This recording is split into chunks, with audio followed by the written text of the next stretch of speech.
Okay, welcome back, YouTubers. As from the point 2 of the addition, subtraction, multiplication and division of the simple surds, we have done multiplication and division. Now we have to look at the addition and subtraction of the surd form. Let's take it the one example from this. We're going to say 5 square root of 3 plus 2 square root of 3 minus 3 square root of 3. They want you to add and subtract this expression. Now we are going to check. If you check here, you have one common thing here is square root of 3, square root of 3, square root of 3. So we take a square root of 3 outside. When you take a square root of 3 as a common factor, we are going to get square root of 3, 5 square root of 3 divided by square root of 3, you have 5. Here you have 2. Here you have minus 3. A 5 plus 2 is 7. 7 minus 3 is 4. 4 square root of 3. This is what they say addition and subtraction of the surd forms. Now we are going to take example number 2. Example 2.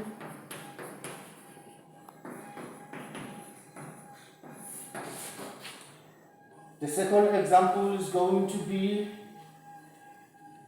the square root of 7 plus 2 square root of 7 minus 6 square root of 7.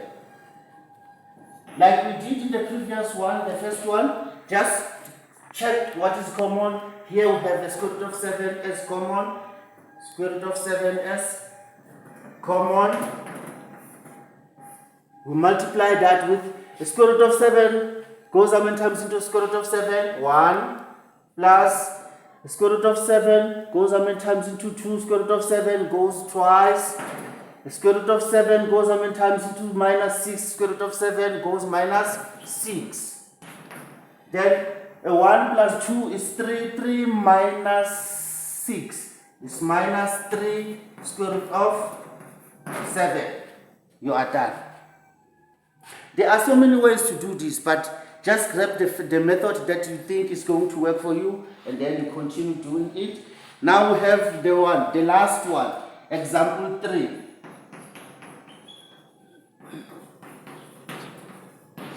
If I'm done here, you go to your textbook, you graph all the things that you want you to subtract, multiply, divide, and subtract. The surd forms, you go work with it. When you're stuck or you're getting a problem, you are going to come and say, comment, Uncle Pythagoras, please can you do this sum for me? I will do it for you free of charge without any cent that you are going to pop out.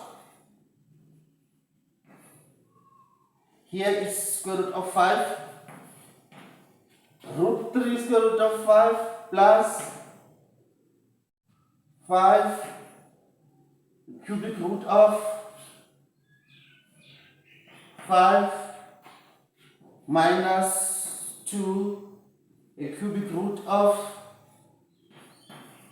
5.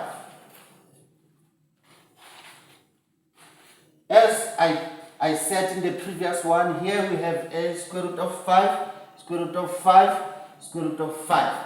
But this one is exceptional. Let's take this root and see what is going to happen. You are going to say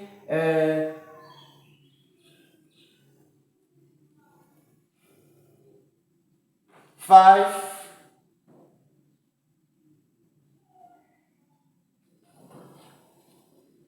you have 3 a root of 5.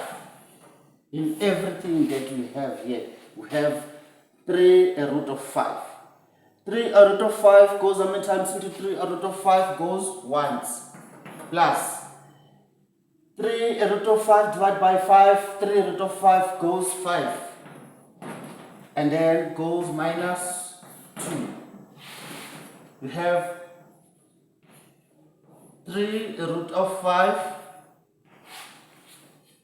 into, you multiply, you add this one. 5 plus 1, it's 6. 6 minus 2, it's 4. You have 4 multiplied by 3 root of 5. This is what you have. This is the multiplication, or you can put this into brackets for simplicity's sake. Then you are done. I don't think they will want you to simplify it further than this. But if they want you to simplify further than this, you are going to grab this 5 to the power of 1 over 3 multiplied by 4. That's it. What I'm saying is you're going to say 4 multiplied by 5 to the power 1 over 3. This is what they can want you to simplify it further. So this is it. Grade 11, please go and practice. We will see you in the next video because we are dealing with exponents. Exponent is just a simple thing, but it's just new in the grade 11 and 10. So we are given 3 weeks. The department wants us to deal with exponent for 3 weeks so that we can do what? We can do number 1, we can simplify the expression. Number 2, we can be able to add, subtract, multiply, and divide. Then we are going to the last part, which is number 3. Solve simple equation involving the Surds. We are going to do that in the next video. Thank you very much, grade 11. Go and prepare yourself so that you can see how do we do this, the solving for equation involving the Surd forms. Thank you very much. Uncle Pythagoras signing out.